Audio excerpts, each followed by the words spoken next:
Good morning traders. So మార్కెట్‌లో మనకి ఈరోజు అరౌండ్ 400 పాయింట్స్ గ్యాప్ అప్ అయిందండి.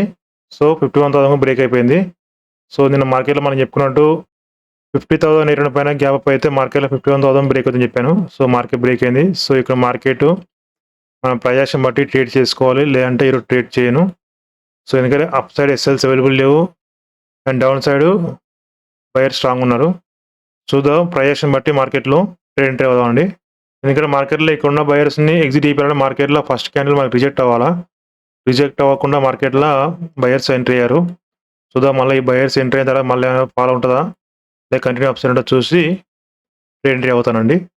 సో నిఫ్టీలో గ్యాప్ అయిన తర్వాతకి మార్కెట్‌లో కరెక్షన్ వస్తుందండి. సో 23,400 కాంచి మార్కెట్ ఏమైనా రివర్స్ అయ్యే ఛాన్స్ ఉండొచ్చు. 51,360 దగ్గర బై చేస్తే మార్కెట్‌లో మనకు రిట్రేస్‌మెంట్ అయిందంటే ఖచ్చితంగా మన స్టాప్ హిట్ అవుతది.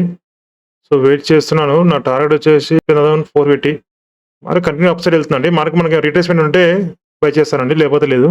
ఇక్కడ బై చేయొచ్చు. కాకపోతే మార్కెట్ మళ్ళీ రివర్స్ అయిందంటే సడెన్‌గా నా స్టాప్ హిట్ అయిపోతది.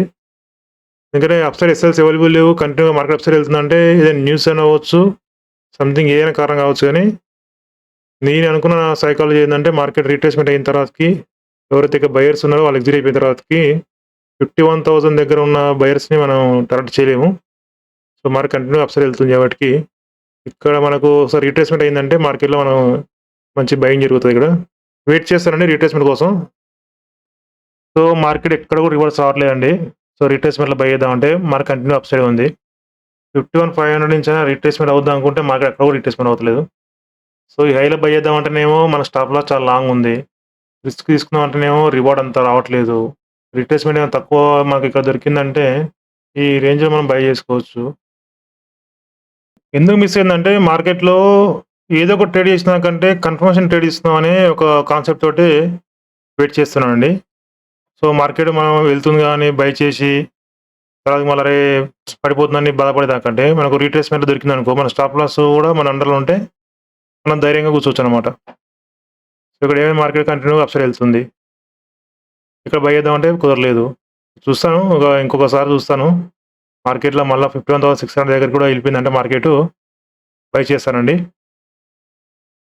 సో ట్రేడ్ అయితే తీసుకుంటానండి. సో మార్కెట్ రిట్రేస్‌మెంట్ అవ్వట్లేదు. సో కంటిన్యూగా అప్ సైడ్ వెళ్తుంది. సో మనం ఇప్పుడు ఈరోజు ట్రెండ్‌ను బేస్ చేసుకొని ట్రేడ్ చేస్తానండి. సో తక్కువ రిస్క్ తీసుకుంటాను. ఈ క్యాండిల్‌లో ఎస్ఎల్ పెట్టుకుంటాను. 51,500 కింద కూడా ఓకే అండి. కాకపోతే మార్కెట్ చాలా మంది ఎస్ఎల్ చక్కగానే ఉంటాయి కాబట్టి ఒకవేళ మళ్ళా 51,560 ఈ క్యాండిల్‌లో బ్రేక్ అయిందంటే 51,500కి ఈజీగా వచ్చేస్తది. చూస్తాను 1000, 2,000 రూపీస్ రిస్క్ తీసుకుంటాను ఈ ట్రేడ్‌లో. తక్కువ స్టాప్‌లో హిట్ అయిన తర్వాతకి మళ్ళా ఏమైనా ఛాన్స్ ఉంటే ఎంట్రీ అవుతానండి. సో ప్రాఫిట్ వచ్చేసి 2,500 నడుస్తుంది. 3,000 నడుస్తుంది.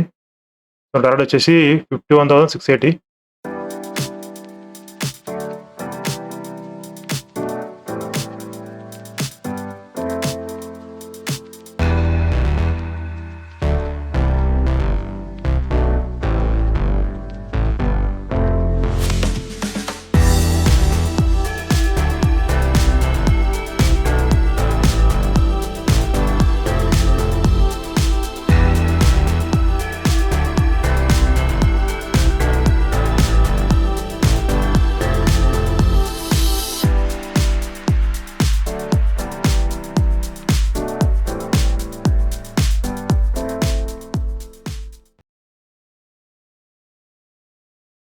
సో 3,500 ప్రాఫిట్ మొత్తం వెళ్ళిపోయి లాస్‌లోకి వచ్చేసిందండి.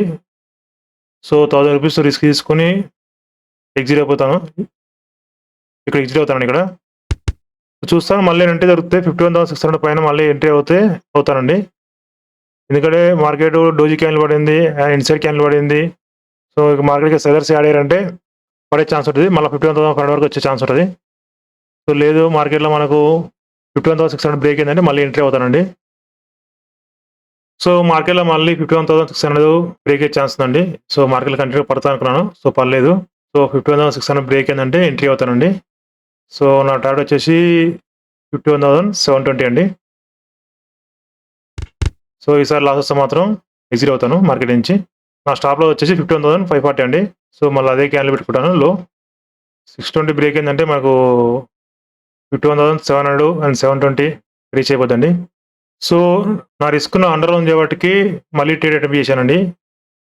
సో, యాక్చువల్లీ మార్కెట్ ఇక్కడ నుంచి పడతా అనుకున్నాను. సో, పడలేదు. సో, అందుకే మళ్ళీ ట్రేడ్ ఎంట్రీ అయ్యానండి. సో, ఈసారి నా నా టార్గెట్ గాని, నా స్టాప్ లాస్ గాని రెండిట్లో హిట్ అయినా గాని మళ్ళీ ట్రేడ్ చేయనండి ఈరోజు.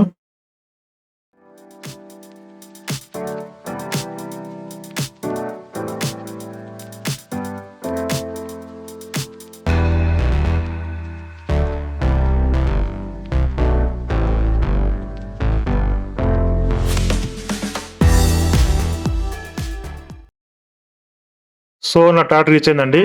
ఎక్కువ ఆశపడకూడదు ఇగ. సో, నా లాస్ కవర్ అయింది. ప్రాఫిట్‌లోకొచ్చాను. సో, ఎగ్జిట్ అవుతానండి ఇక్కడ. ఎగ్జిట్ అయ్యాను. 720 అనుకున్నాను. 720కి వచ్చేసింది. సో, మార్కెట్ ఇక్కడి నుంచి ఎటెళ్ళినా సంబంధం లేదు ఇగ. ఈరోజైతే నా ట్రేడ్‌లో అయితే చాలా బ్యాడ్ అని చెప్పుకోవచ్చు.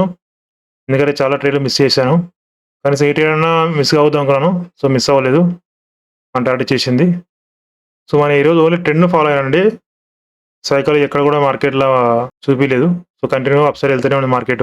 రిట్రేస్‌మెంట్‌లో చేద్దామంటే ఎక్కడ కూడా కుదరలేదు. సో, ఇక్కడ హై లెవెల్ ఎంట్రీ అయ్యే వాటికి మార్కెట్‌లో మళ్ళీ ఎగ్జిట్ అయ్యానండి. అంటే మార్కెట్‌లో ఇక్కడ ఇన్సైడ్ క్యాండిల్ పడింది. అండ్ మార్కెట్ ప్రైస్ రిజెక్ట్ అయింది. సో, మళ్ళీ కంటిన్యూగా పడతదేమో అనుకోని ₹1000 లాస్ తోటి ఎగ్జిట్ అయ్యాను ఫస్టు. సో, మళ్ళీ మార్కెట్‌లో ఏదైతే ఈ క్యాండిల్ చూశానో మళ్ళీ ఎంట్రీ అయ్యానండి. సో, అక్కడి నుంచి మార్కెట్ మన టార్గెట్ ఇచ్చింది. సో, నా ప్రాఫిట్ వచ్చేసి అరౌండ్ ₹5000 అండి. ఓకే. థాంక్ యూ అండి. Thank you very much. నా లైవ్ వీడియోస్ మీకు నచ్చినట్లయితే ప్లీజ్ లైక్ చేయండి, షేర్ చేయండి, సబ్స్క్రైబ్ చేసుకోండి. అలాగే ఆల్ నోటిఫికేషన్స్ ఆన్ చేసుకోండి. థాంక్ యూ అండి. బాయ్.